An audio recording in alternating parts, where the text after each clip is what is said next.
যুক্তরাষ্ট্রের টেক্সাসে প্রবল বেগে আঘাত হেনেছে হারিকেন বেরিল। এতে হিউস্টন শহরে প্রায় প্রাণ গেছে ৩ জনের। বাতিল করা হয়েছে ১৩০০-রও বেশি ফ্লাইট।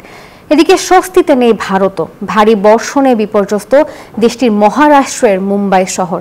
পরিস্থিতি মোকাবেলায় শহরটিতে করা হয়েছে রেড অ্যালার্ট। আর অন্যদিকে ভারতের আরেক রাজ্য আসামের সাম্প্রতিক বন্যায় মৃত্যু বেড়ে ৮৫ জনে দাঁড়িয়েছে। পানিবন্দী রাজ্যটির ২৩ লাখ মানুষ।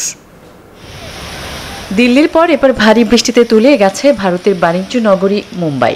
২৪ ঘন্টার টানা বর্ষণে শহর জুড়ে জলাবদ্ধতার সৃষ্টি হয়েছে। বাতিল করা হয়েছে শহরটির ব্যস্ত বিমানবন্দরের বহু ফ্লাইট। বিঘ্নিত হচ্ছে ট্রেন পরিষেবা। বন্ধ ঘোষণা করা হয়েছে নগরীর স্কুল ও কলেজ। এদিকে শহর জুড়ে জলাবদ্ধতায় চরম ভোগান্তিতে পড়েছেন মুম্বাইবাসী।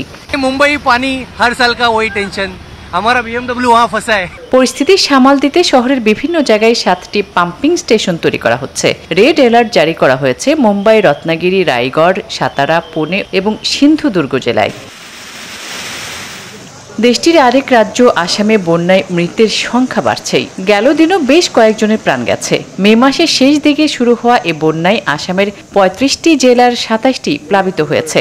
এখনও পানিবন্দী অবস্থায় রয়েছেন জেলার প্রায় ২৩ লাখ মানুষ।